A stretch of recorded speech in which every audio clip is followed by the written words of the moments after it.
Ladies and gentlemen, welcome to the Tim Dillon Show. I'm getting over laryngitis, but the voice is strong. Matt Gaetz had sex with a child. I just think of all the women who thought that they were going to get a respite from this for 1 week, and their boyfriend is playing this, and, you know, they're in the kitchen making a Jell-O no-bake or whatever women do. I don't know what they do. But they're in the kitchen making a stir fry or something. And then they just hear Matt Gaetz. But Matt Gaetz, friend of the show, like our friend Diddy, friend of the show, withdrew his nomination for Attorney General. And I believe, am I correct about this? He's now on Cameo. Oh, yeah. I believe I saw This that. has been the worst 48 hours of this man's life. Can you imagine going from thinking you were going to be the Attorney General and then you're on Cameo wishing people a happy birthday? Is this really true? Is he really on Cameo? He's charging $500 to make bespoke fan videos on the Cameo. If you don't know what Cameo is, Cameo, and no shade to anyone who's on Cameo, by the way, but Cameo is not ideal. It's not the ideal career setup is to be on Cameo, getting random requests for birthday messages and then having to fulfill them for money. Now, there's a lot of talented people on it and blah, blah, blah, whatever disclaimer you want. I will never do it. I don't care how desperate I am. I will never do it. I will defect to a foreign country. I will do anything but Cameo. Why didn't he just go back to driving to minors over the state lines? Why are you on Cameo? Have you no dignity? I mean, say what you want. Can you imagine, say what you want about Ghislaine. Do you think Ghislaine Maxwell would want to be out of jail right now so that bitch could be like, hello, hi, Teresa, happy birthday. It's Ghislaine Maxwell. Your friend Lauren sent in a request here on Cameo, and she wants you to know that you're gorgeous, darling. You don't look a day over 38. Happy 40th. Like, no, do your time.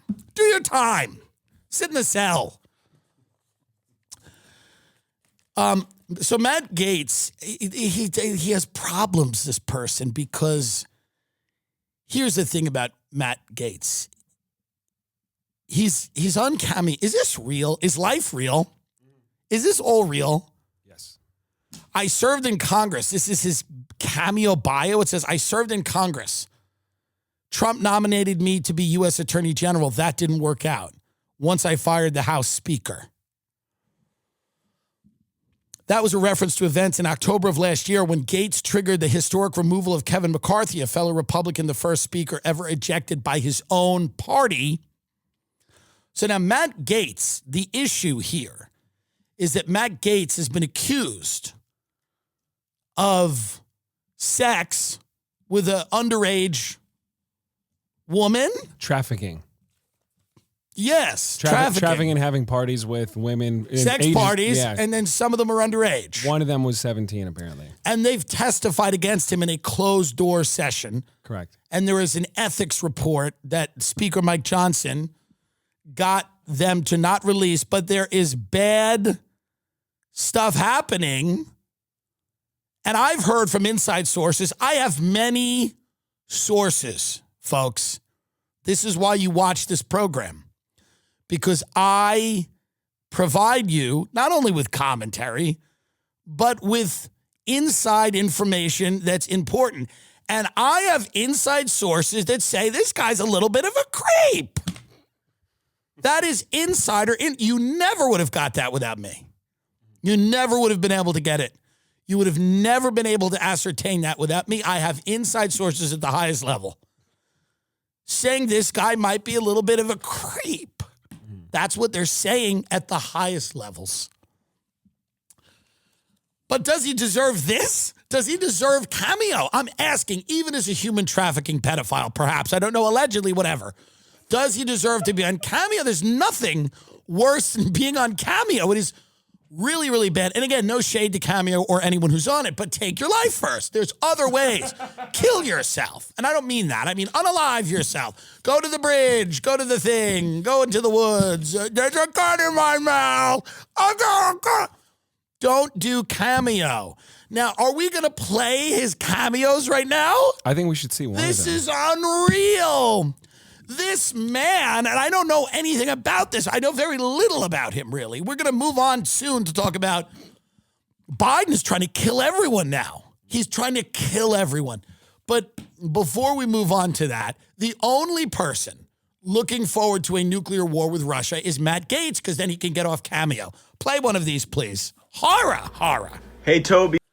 What is this real? Hey, Toby, Matt Gaetz Listen, here. Let's stop this for once. Let me just say one thing. Trump transition team, of which I know some of the people, we've had the vice president on the show. You know, many people in the comedy community have been super chill about it. But I know some of you listen to the show. This can't be it's not going great with that, right? Going smoothly. Like, I just hope, my goal is, because I want the country to succeed, even if Kamala or anyone were to win, I would still be giving them advice. I gave them advice. I gave the Democrats advice. They don't listen. The Republicans listened to my advice, which is why they won. Truly.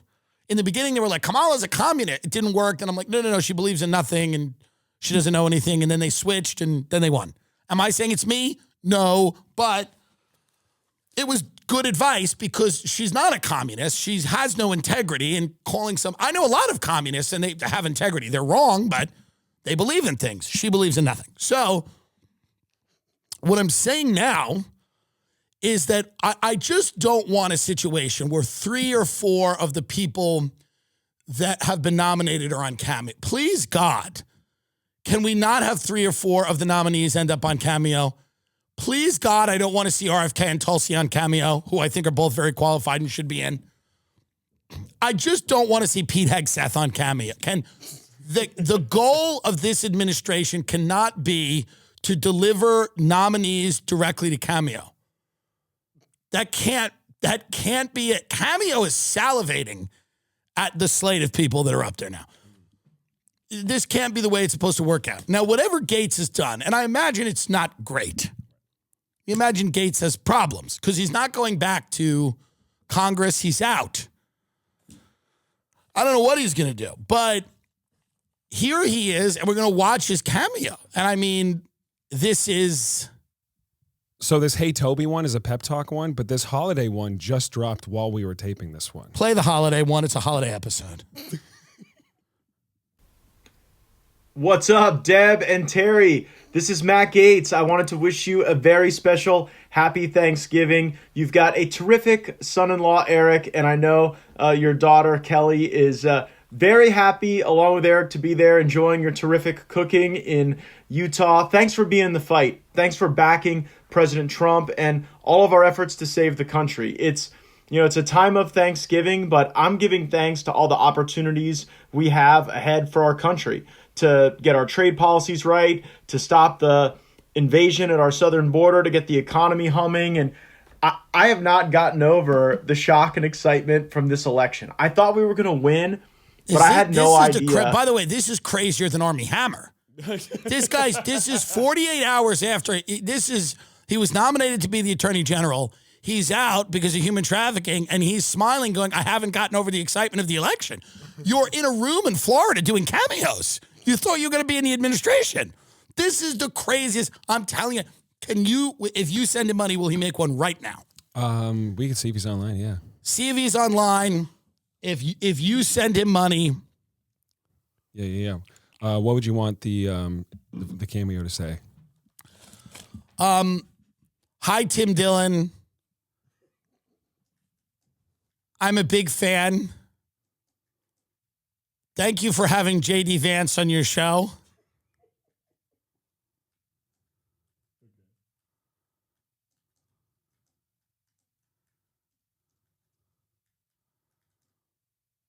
You are the king of fake business.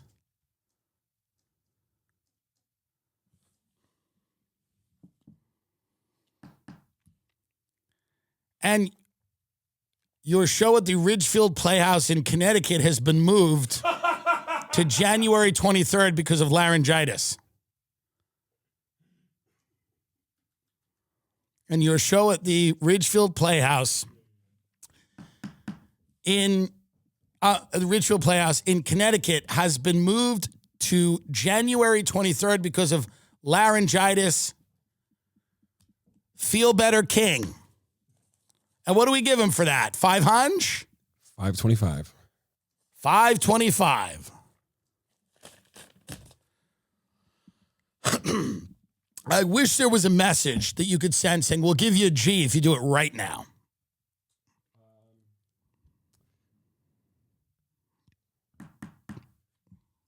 Yeah.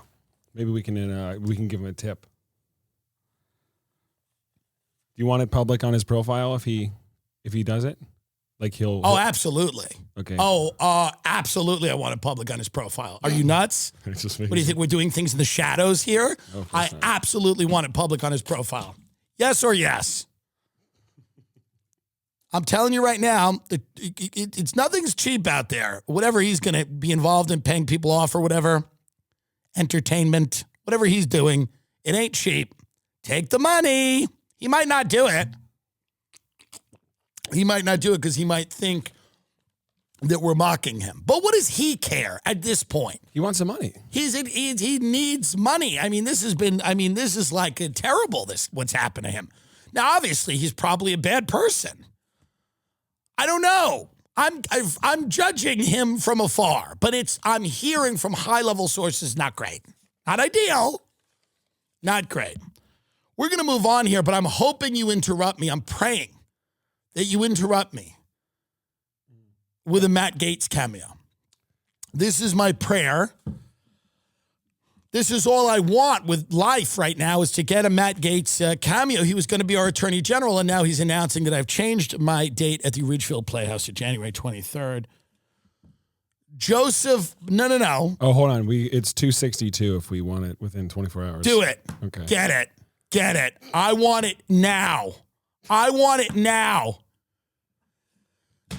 He was going to be the Attorney General of the United States, folks. Let that sink in. He has had a rough couple. Whatever you think about Matty Gaetz, and there's a lot to think, he's had a rough couple because he was sitting there going, I have won. I am going to be, because a lot of people hated him and preyed on his downfall, and perhaps for good reason. And he was like, fuck all of them. I'm going to be the Attorney General. And instead of that, he is doing cameos on the internet. Matt Gaetz has received our request for a cameo, folks. All we can do in this world is enjoy ourselves. And I'm enjoying this. This is fun for me and fun maybe for him. Joe Biden's now trying to kill everyone. Joe Biden is trying to kill everyone on earth right now, right before the inauguration of the next president. Joe Biden has allowed the Ukraine to use long-range missiles to strike deep within the heart of Russia. Joe Biden's Ukraine move is a gift for Trump. This is what a retired general is saying. Here's what I think people misunderstand about this whole thing. Putin is in a box. Remember how it worked when Trump was in a box, Democrats, when you said, hey, we're going to try to put you in jail unless you win an election? How did that work? Did that work well? You've now put Putin in a box where you're saying to Vladimir Putin, you look like a total bitch if you don't use a nuclear weapon against either the Ukraine or a NATO installation or whatever. Now, I'm not saying Putin will do it, but you're putting him in a position where he looks like a bitch in front of the oligarchs in his country. The military in his country. Many people have died in this war. the citizenry of Russia. He looks like he's getting smacked around by the United States. This is no longer a war where we are funding or arming the Ukraine. We are now in direct conflict with Russia. It's quickly becoming a war more than a proxy war. And this was always kind of the goal. And this is what I wanted to avoid many years ago. This war, like all wars, will end with some kind of treaty, a land swap, an agreement, a deal. There's not going to be a winner or loser. There's going to be some type of compromise. The winner, if there is a winner, will be Russia, because they are a nuclear country with a hell of a lot more people, about 100 million more people than the Ukraine. They can continue conscription and to draft people into the army to go fight the Ukraine. Eventually, now the Ukraine is completely dependent on Western weaponry. And Joe Biden, up until recently, and the administration has basically said, listen, now this isn't true, but what they've said was that everything that we're providing the Ukraine is defense, to defend against Russia, to expel Russian forces. Now, with this new thing, there's absolutely no way to say that this is a defensive move. We are arming the Ukraine to go on the offense into Russia with American, Western-made weaponry. North Korean soldiers are fighting in Russia. We're going to be killing North Korean and Russian soldiers with American weaponry, which Ukraine is going to use to strike Russia. And there's a lot of people that say that this is long overdue. We should have been doing it a year ago. I don't know what national security interest the American people have in the Donbass region of the Ukraine, or Lugansk, by the way. If you asked most Americans a year ago or 2 years ago, or even now, what are the two regions in northern Ukraine that Russia and Ukraine are fighting over, which is Donbass and Lugansk, they wouldn't know because it doesn't affect their life at all. And this idea that Vladimir Putin is going to march through Europe and knock over Poland and this one and that one is not based in reality. And if he attacked a NATO country, it would get a NATO response. That being said, the war in Ukraine now has been going on for a pretty long time. So here, President Joe Biden dropped his opposition to Ukraine firing U.S. missiles at targets deep inside Russia in response to North Korea's entry into the war, a shift in U.S. policy that took on an added urgency following Donald Trump's election. Biden, for months, resisted pleas from Ukrainian President Volodymyr Zelensky to ease the limits on the use of U.S.-applied ATACMS missiles, which can reach far into Russian territory, wary of potentially drawing NATO into a conflict with a nuclear armed power. We need to chill it out. I mean, this is not chilling it out here. We're trying to wind it down. We're trying to wind this thing down. This is like at the end of a show that's been on for a while, and you start going, wrap it up. Just wrap it up. You don't need to do a crazy plot twist or instigate something at the end. Wrap it up. Bring it to a conclusion. People are tired of it. This is one of the reasons that Trump won. People go, why do we keep giving them money? Can't we wrap it up? Can't we move on? Moscow's decision to deploy North Korean soldiers to Russia's Kursk region represented a major escalation that demanded a response. No, it didn't. No, it didn't. It doesn't. This is like when your mother and father are fighting and your dad says something and your mom's like, well, I couldn't let him get away with it. You can. Go to the reading room. Go to that little room you drink wine in. You can let him get away with it. So this guy brings a couple of North Korean soldiers into that region that Ukraine invaded, and now we have to fucking go nuts? The decision could help to Trump-proof parts of Biden's Ukraine agenda by strengthening Ukraine's position in case they lose U.S. support. Russia's going to start doing wild stuff. Pull up that ICBM that they fired that was not carrying a nuke but could. This is like nuclear brinksmanship, and I just don't understand why we're doing it. It would make sense to me. Like, and let's say, okay, nuclear war has never happened, blah, blah, blah. We were the only ones to drop nuclear weapons. I understand that. I'm not freaking out. I don't think that, like, it is going to happen tomorrow. But I'm wondering why we are at the precipice of a major escalation over the northern regions of a country that most Americans cannot spell. This is why they hate Tulsi Gabbard, by the way. They hate Tulsi Gabbard because she doesn't understand why we have to go to war all over the world to regime change, to change the governments of countries and make them into Western puppets. When I was young, we had a war in Iraq and a war in Afghanistan where we thought we were going to march in to Afghanistan with tribal warlords who are like having sex with 9-year-old boys they dressed up as girls. Well, that was, I guess, the one thing that our ruling class had in common with them, but most other stuff they didn't. It was a tribal culture, and we went in there thinking we were going to go in there with the McGriddle and Chuck E. Cheese and turn them into a functioning democracy. None of that happened. It was 20 years, people dying, people's lives being ruined or completely changed by life-changing injuries and PTSD and mental problems, all for the fantasy that one day Afghanistan was going to be a functioning multi-ethnic pluralistic democracy. Ditto Iraq. It's insane.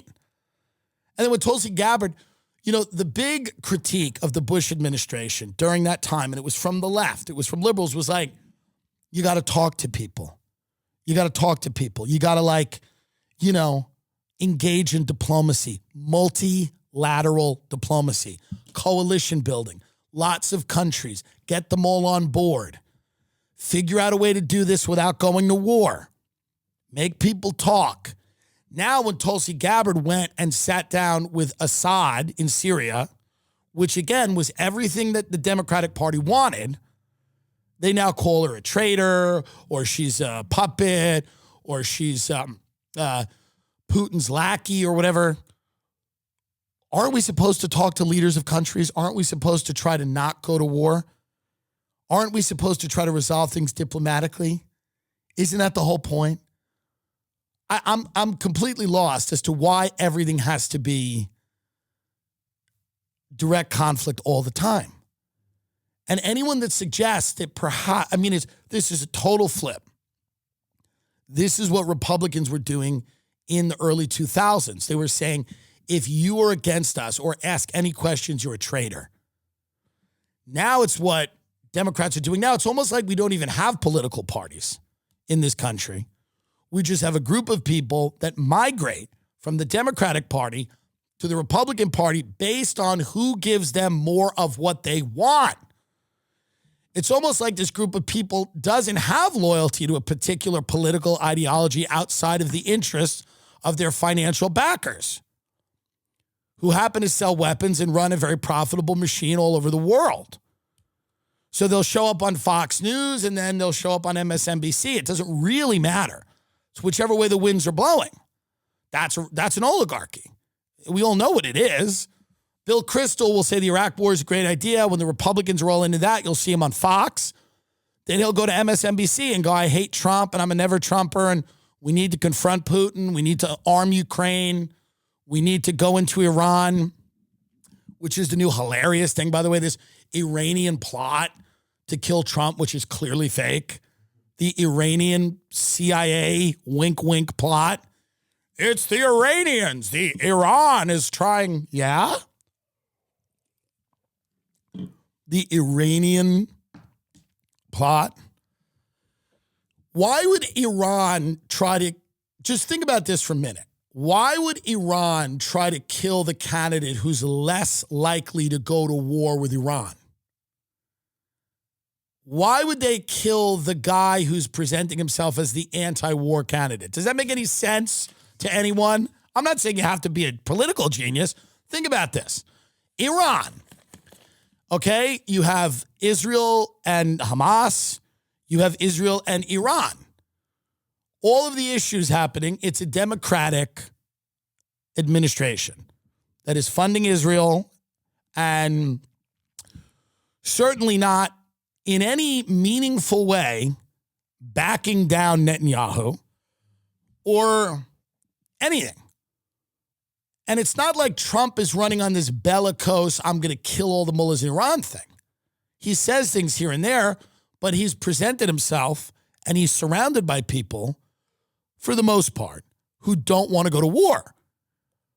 Why would the country of Iran want to assassinate the president of the United States? It makes zero sense in a logical way. It would mean the total destruction of Iran. They know that. They know that. Why would they do it? I don't think they're doing it. I don't actually think it's them. I think it's somebody else is blaming it on them. And this is from people who are much smarter than me and know more things than I do. But why would it be Iran? It's odd. That's like Syria's going to kill Taylor Swift. What is happening? What are you talking about? Where's Gaetz? Let's play. This is the first ICBM used in the history of war. I'm sorry, in the history of this war. Oh, wait, any war? The view of the intercontinental ballistic missile used today by Russia with multiple re-entry warheads on a city in Ukraine. It's possibly the first use of an ICBM in the history of war. Take a look at this. It is a beautiful, and by the way, send this to everyone as an e-card for Thanksgiving. Send it to them as an e-card for Thanksgiving. Take a look.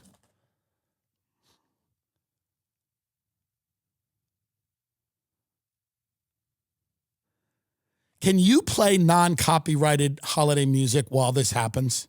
Yeah, I'll put it up on YouTube.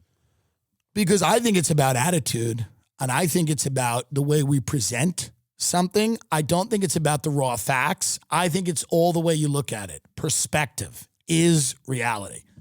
Is there a way to make Russia firing an ICBM, can we make it feel jolly? Can we make it feel nice? Do we have to focus on the negative aspects of it?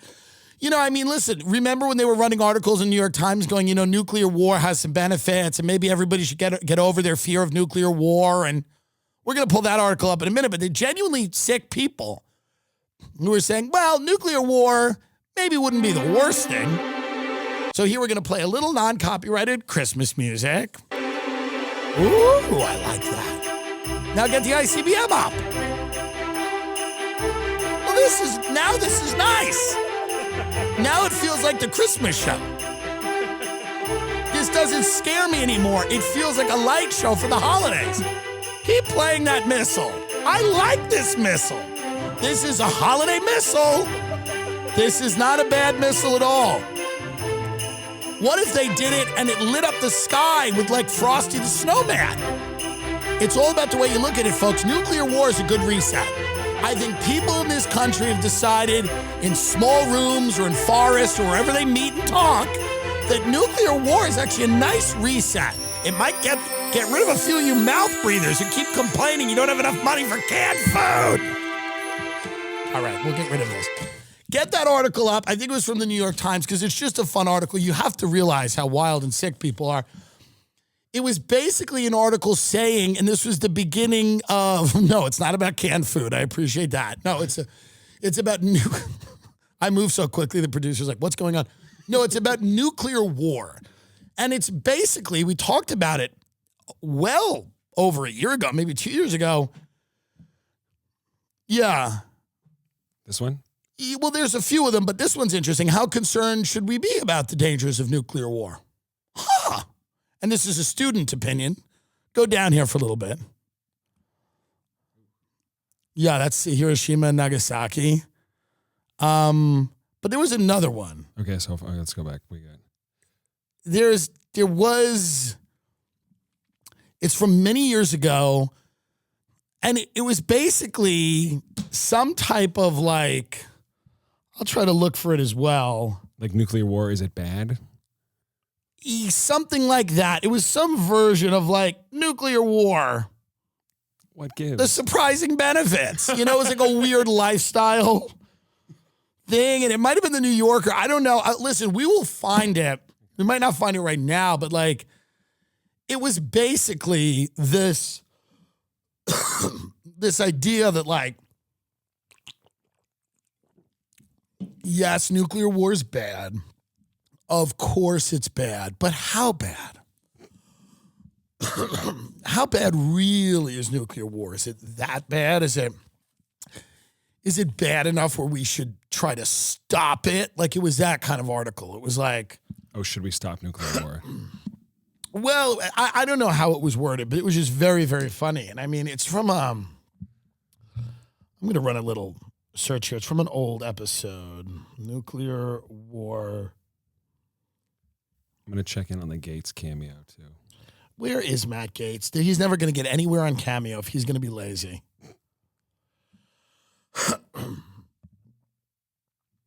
If he's going to be lazy, oh, he's active. He's active right now. Well, where's ours? This one's advice. So Is play the advice one? This coward better give us our. I swear to God.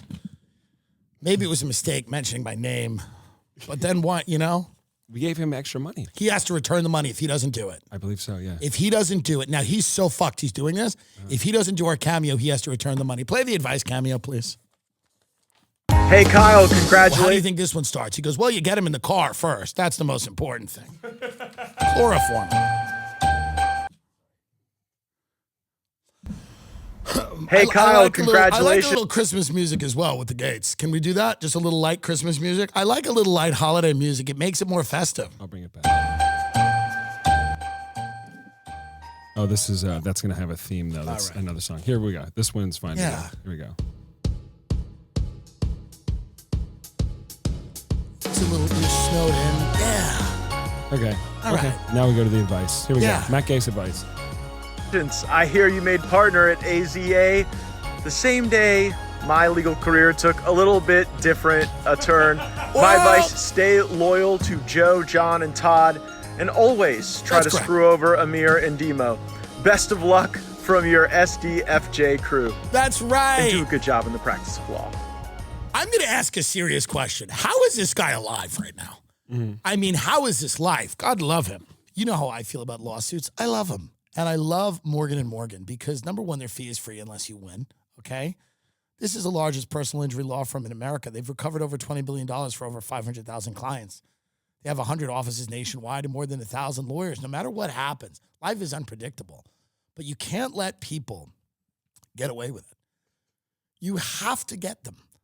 When they've wronged you, you got to get what's yours. It's not about being some type of a vengeful person. It's about understanding that there's a way that everyone in this country should be treated.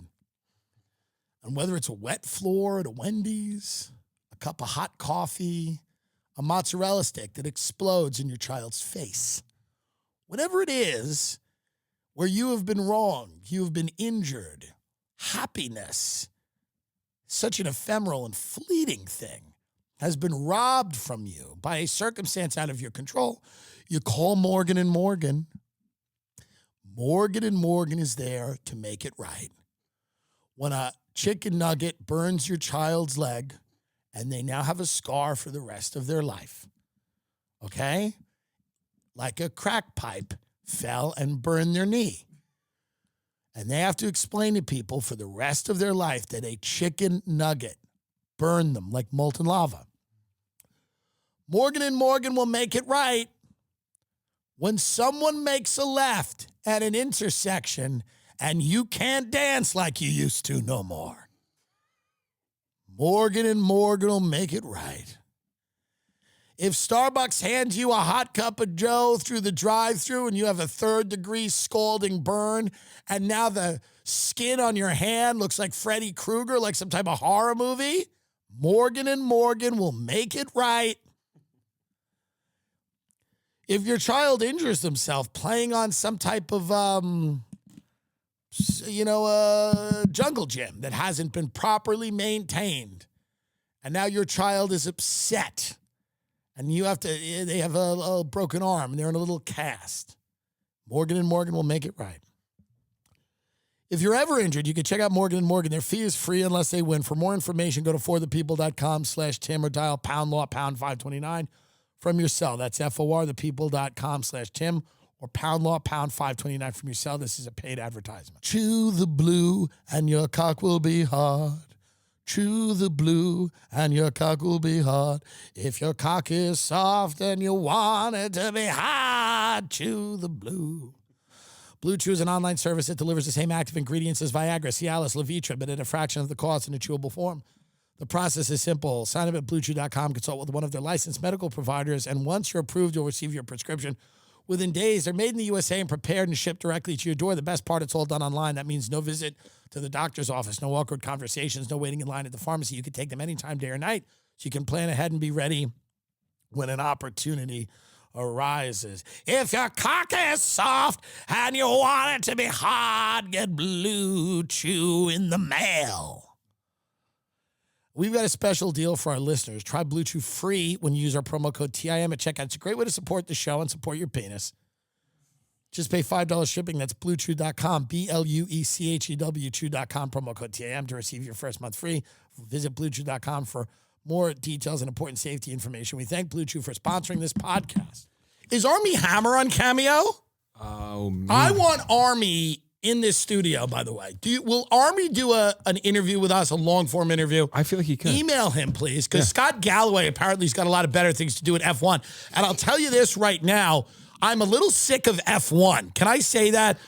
I'm a little sick of these people who've never appreciated cars in their goddamn life, pretend to care about F1. It is an excuse for a bunch of rich fucks to go get drunk, which is fine. Stop pretending like you care about F1, that you know about the history of Ferrari or any of that crap. You're a junkie, and you want to go to F1 and be a junkie. And there's nothing wrong with that, because it's fun to be a junkie around other rich junkies. But stop lying. And there's too many Italians on social media. I've said it before and I'll say it again. It's disgusting. There's too many people. Well, you ever heard of meatballs? What is this? It's 2025. We got rockets firing into outer space. And there's people apparently that haven't heard about lasagna. What is this retard shit? Yeah, spicy rigatoni. We get it. We get it. How many fucking people need to be on the internet to talk about chicken fucking parm? We're like regressing in every major way. I understand Biden because the advisors, like whoever these people are, Blinken and Jake Sullivan, they go into him and they play him the Costco family and go, who cares about nuclear war? All they're talking about is chicken parmesan all day. How NYC's professional Italians exploded on social media with memes you can't forget about. I don't want to go through these people because I know them all. So I don't want to go through them individually because they all hang out at this separate club that I kind of want to get invited to because the food is good. I'm just criticizing this in a macro. I don't want to go through all of their names, like whatever their names are, like Baby Bell Cheese or whatever. It doesn't matter. My point is that there's too many food influencers on fucking the internet. There's too many people showcasing restaurants on the internet. And they don't know anything about food or what makes a restaurant good. There's too many people with no expertise, no background, no knowledge base, and yet they're out there presenting themselves as some kind of expert. Unlike me and my friends who are genuinely foreign policy scholars and geopolitical geniuses. It's true. I know more about the CIA than these dumb fucks know about fucking whatever they're talking about. And it's all gross. None of this food is good. It's all like it's a handful of caviar I'm in my mouth because I'm trying to show people I have money. And, oh, look, we're at F1. Look, we're at F1 with caviar and Martin's potato rolls. It's a caviar slider at F1. I'm drinking champagne and eating caviar at F1. It's disgusting. It's not even good. F1. Americans are doom spending because of election anxiety. So I'm going to send you something funny that a friend of mine sent to me. The new movie Wicked came out. Apparently people are loving this new film.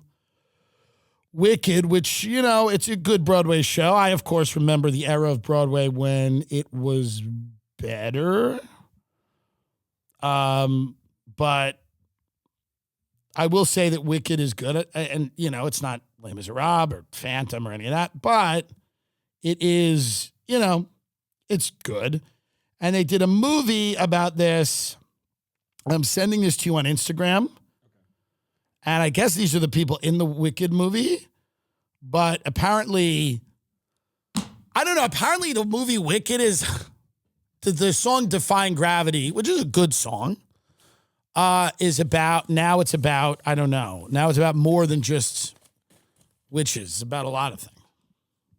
Oh, yeah. All trans people needed to do was start going to country clubs and become Republican. If you had followed Caitlyn Jenner, you'd be fine.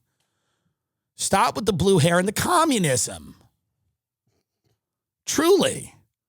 You know how hard it would be for Republicans to get mad at trans people if they all just got really into golf? And they look like they should. Every trans person you see looks like they should be into golf. Truly. A lot of not all trans people, and I have trans friends, and I don't want to make them into a monolith, but a lot of them are like kind of like very much you should be into golf. It's very like you should be into golf. They get all excited about being like a 1950s housewife broad. And some of them, obviously are more the female to male or whatever. But, they should be into golf and they should be Republicans. Like they should just be kind of conservative and heartless. Because here's the deal. God, I'm going to get in so much trouble. I'm just trying to say this in the right way. You got to be a little narcissistic to be so to be so connected to yourself. You even know if you're in the wrong bot. You know how many people probably don't even know? Because they're at work. But you, I get it. You focus in like me. How did I get really funny and brilliant and smart and interesting and entertaining and hot? How did I get so good looking and stuff? It's because I care really about myself.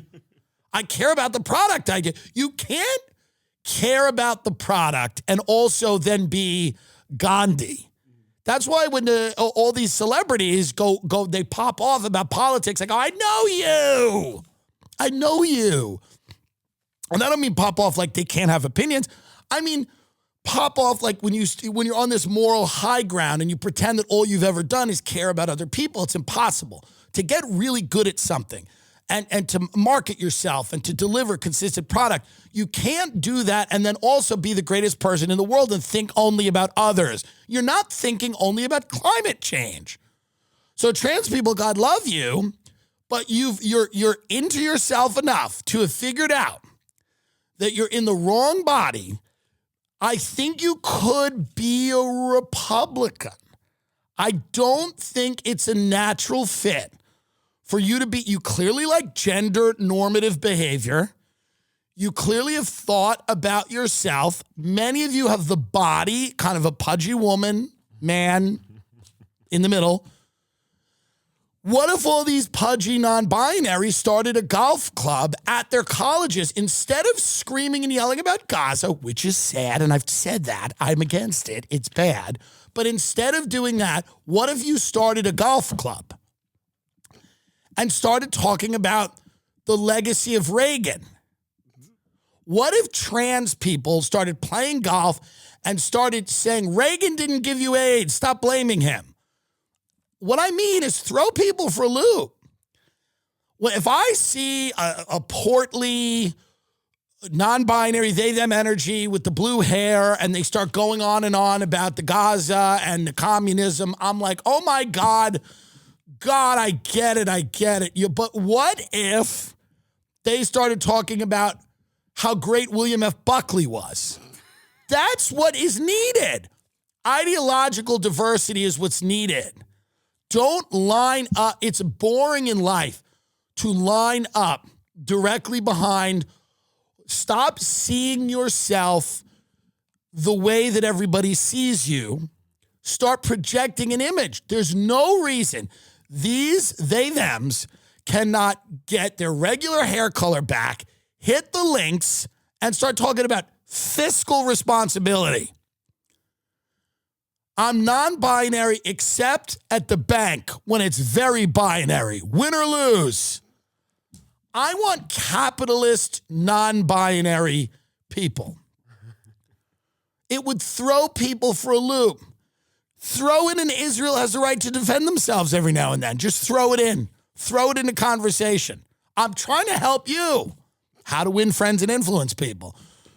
For example, ask me what age I was when I discovered my gender identity. I'm a non-binary person and I'm living in Portland and I'm in the quad. How old were you when you figured out your gender identity? Israel has the right to defend itself. Boom. Whoa. Thrown for a loop. There you go. Went left. There went left. I go like this. I discovered my gender identity right about the same age I realized Benjamin Netanyahu was right about a lot of shit. Go to this. I don't know what's going on here, but who's this? Ariana Grande, this person? Ariana Grande, and then it's that Cynthia, the witch in the Good. play. Well, that's everybody loves this film. I think I'm going to go see it. It's got good ratings. Okay, playing it now. Here we go. This week, people are taking the lyrics of Defying Gravity and really holding space with that and feeling power in that. I didn't know that was happening. I've seen it, yeah. That's really powerful. Mm-hmm. That's what I wanted. Mm-hmm. Yeah. I didn't know that was happening. I've seen it on a couple posts. I don't know how widespread, but, I am in queer media, so that's my, That's really cool. Yeah, but yeah, it's happening. I've seen... Okay, well, that's lovely. That's great. Celebrities are so crazy that this is the thing. You see all these celebrities now trying to do podcasts because they realize Hollywood's just been fed into a shredder. It's been fed into the mulcher from Fargo. There's just... It's crazy to watch celebrities try to be human beings on the internet. It's one of the craziest things I've seen. It's like mega A-list celebrities who are now trying to be people on the internet is the craziest thing I have ever seen. The great thing about celebrity when I grew up was the mystery, the mystique. You didn't really know about these people. You didn't really want to. Because when you walked into a movie, you wanted to see somebody who you knew was an amazing actor or actress, disappear into that role. You didn't want them to have been doing podcasts for years. You didn't want to know everything about them before they became whoever, Like if Sarah Snook from Succession had a podcast for 5 years where she talked about her pussy, it would have lessened it. You want her to be Shiv Roy. I don't care about Sarah Snook. No one does. We care about Shiv Roy because she's an amazing actress. And if Sarah hears this, there's no offense. But we want you to live in a little jungle in Australia and play with your koalas and kangaroos. And then when we have another great role for you, we want you to emerge as that. We don't want to see your omelet or whatever you had. It ruins it. It ruins it the same way. I don't want to see Matthew McConaughey on Two Bears. No offense. I want to see Matthew McConaughey be doing really cool actor shit. I don't want to see him trying to be a relatable human being. The only human being I want to see is Matt Gaetz. Where the fuck is his cameo? Adults day drinking is new normal during Parents' Weekend. Yeah, this is what happens. Parents go to school to get intoxicated with their children. I was recently in Wisconsin, and one of my cousins goes there, and her parents came, and they were all having fun together. I think that's a good thing. I think a certain amount of drinking in this country is probably necessary. And a certain amount of family drinking is probably actually a positive. Not in a family like mine, per se, where people get a little out of hand with it. But I do think that, certain families can handle getting intoxicated together, and certain families cannot. It really all depends on here's the way I'll analyze it. How out in the open is everything with your family? Are you a person whose family, it's all out in the open, the way you feel about things? Everybody's cool with everybody. Everybody understands everybody. Nobody's a mystery. Nobody's a black box. Nothing's going to come out when you're drinking. There's no bile that's going to emerge. I think those families, maybe they're more surface, superficial, whatever. They really enjoy drinking together because being able to drink with people that you know and have a shared history with is a very nice and fun thing. The reason it doesn't work for my family or families that I know is because everyone in my family hates each other. And when we are sober, we feel the social pressure to not allow that fact to enter the chat. But when the patina of civilization is removed by the drink, we then air out our grievances that we've been holding on to for many years and in some cases decades. And our goal is to hurt each other. When my family drinks together, our goal is to hurt each other with our words. We want to make the other people feel bad. We want to make them feel less than. We want to make them feel less successful, less comfortable, and less loved. If that is the result of how you drink with your family, you should probably stop. But if your mother has a couple glasses of wine and you guys wander around your campus and you get drunk and you're finally comfortable enough to share with her that you suck someone off or something. I don't know what goes on with people, but, or you have a girlfriend that you love and you just don't know how to tell her and you and your mom can bond over that. You know what I mean? But that's not the way that it works for my family or many of the families that I grew up with or knew because,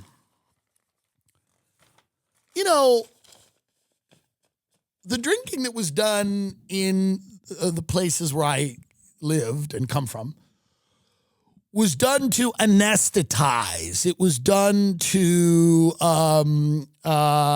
inoculate you against your feelings. And there was a certain amount of booze that would do that. But if you crossed the line, the feelings would actually come back with a vengeance. You would feel them and then you would need to get them off your chest. And then a lot of the people that I knew, when you would drink, you would really get very honest with people. And, a lot of great people, I've known them, they don't have an inner life. It's so nice to not have an inner life, to not have critical thoughts. Most people, a lot of them don't. A lot of people don't have critical thoughts. That's why you stand there in an airport and you listen to conversation like, where did they go? Did they go to Anguilla? Where did they go? Remember when Jessica went with Matt? Where did they go? Did they go to Anguilla? I think that's, where did they stay? Where did they stay? And the reason that they're having those conversations on loop is because they don't have an inner life. They don't have critical thoughts. There isn't anything in there. And that's okay. They're experiencing life the way a very small child would or an animal. Ooh, it's hot today. Ooh, it's raining. I don't like the rain. I get wet. I like the sun. I feel hot. They don't have an inner life. I've had friends. I grew up with people like this. They don't have an inner life. They do not have critical thoughts. There are some families like this. They're good looking. They ski. They're happier. They're better. I'm not insulting them here. it gets frustrating talking to them, and obviously the great art doesn't come from them or anything.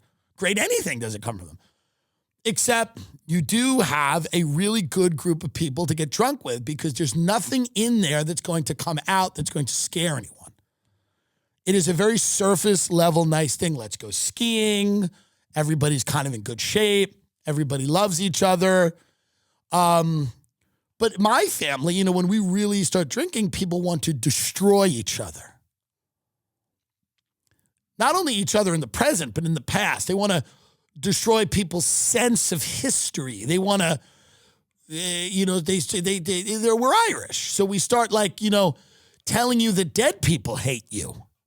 My family will tell you that dead people you thought loved you actually hate you.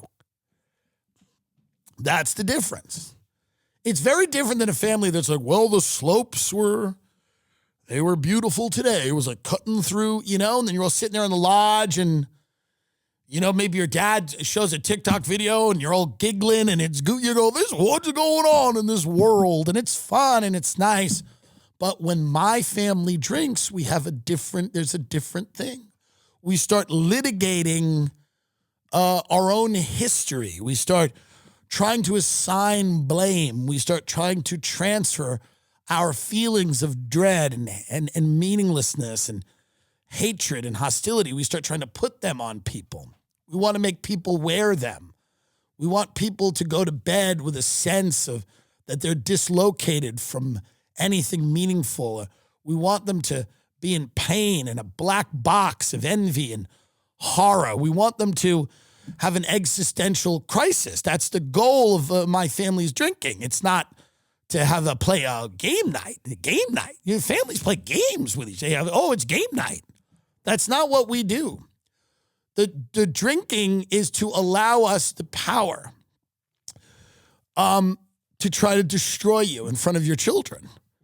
It's not to play a charades. It's not Pictionary. It's not trivia. We're not doing trivia. We're not going to do trivia. And this is a lot of Irish people listening to this are probably aware of this. This is not so. This drinking at the colleges with the moms and the dads and the kids is probably fun and kind of innocent, and it allows the parents to kind of relive, their days in the college. So it's kind of fun for everyone involved, and a lot of those people are just having very nice, normal interactions with each other, and there's nothing wrong with that. Is Matt Gaetz still... Checking right now. By the way, this female incel movement is not new. I know that this is new. Oh, wow. Breaking news. Matt Gaetz canceled. Matt Gaetz has canceled a request, this coward. Yeah. I can't believe that. I mean, I can, but... why is he such a coward? No, don't rebook. He'll keep canceling it. Right. This is sad. Well, it's not sad. It is sad, but it's actually... He has some dignity. Does he? This is the most dignified... We're giving him an audience. The most dignified thing he could be doing. That is shitty. And you know what? Now I'm glad he's not the Attorney General. I was willing to overlook the trafficking. But to cancel a cameo request is insane. Mm-hmm. What is he doing? He didn't need the extra 300. Well, he does. Yeah. We made a mistake. By using my name. No last name and no fake biz. We've been fine. Well, I said Vance. I said, thanks for having him on the show. He wasn't going to do that. Yeah. I shouldn't have done that. It was pretty heavy-handed. It was heavy-handed.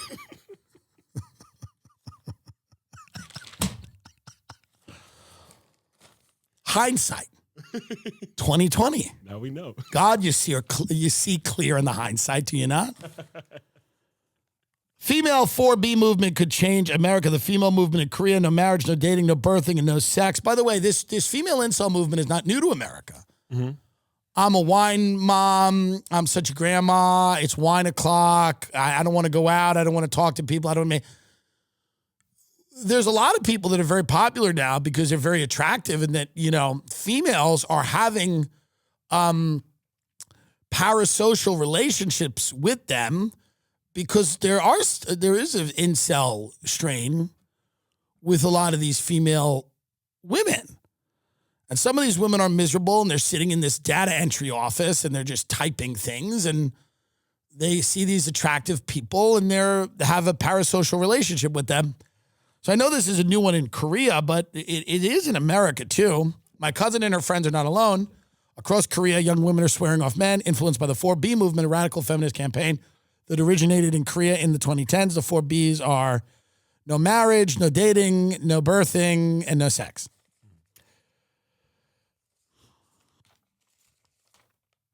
Yeah, I mean, in America, we just call this like, you can call it radical feminism or whatever, but in America, we basically are just, there are examples of this, but in America, it's all about career.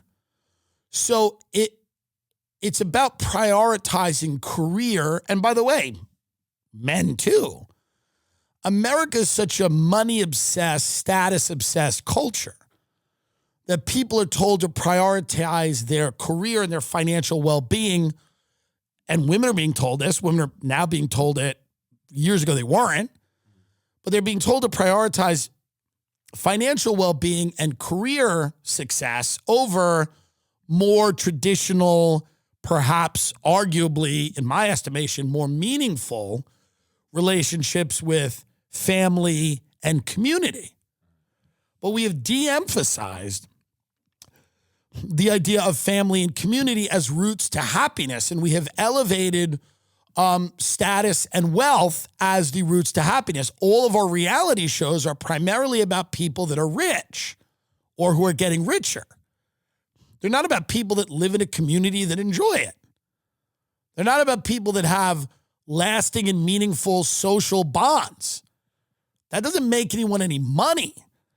Making people money is related to telling people that their entire worth as a human being is how rich they are or what status level they are at in society. So, and that's been something that has been pretty, well known. I think men feel this way, women feel this way. We've become a society about status, about money, about all these things at the expense of more important things that have stood the test of time. And I think that's why you're seeing a little conservative shift to the culture. I don't think it's going to end into Christian theocracy. It's my hope it doesn't. What I think we're seeing is that technology has made the pace of change disorienting for most people. And the institutions that they grew up with, however flawed they are, marriage, family, the church, community, they are all disappearing. And people are single, and they're less likely to have a religious affiliation. And they're less likely, in many cases, to have children or a larger family. And they're less likely to be a meaningful part of a community. So you have all these single people living in cities, working in a gig economy that don't have attachments to other people socially. And some of them are heavily medicated. Some of them are experiencing depression and anxiety at record numbers. Some of them, sadly, are unaliving themselves. Some of them are on Cameo and being cowards. But the point is that when you re-engineer the world and you remove core elements of people's identity and what they understand, people fight to get those things back in whatever way that they can. So they have some semblance of, Ray Kump said once, great, he goes, I have a knowledge of time or something. I forget what he said. He said, I have an understanding of time, but it was true. It's you need to give people some type, and I'm not saying it has to be rooted in fundamentalist Islam or Christianity or a woke religion that is being given to people through the priests of, academia. But certain institutions remain pretty important as organizing principles of people's lives, and it cannot just be a mad dash for money and status. It can be for me, but I'm good at things. Ladies and gentlemen, TimDillonComedy.com for all the live dates. And Matt Gaetz, the coward. Sorry we were late today, but if you've got an issue with it, Gaetz. Bye.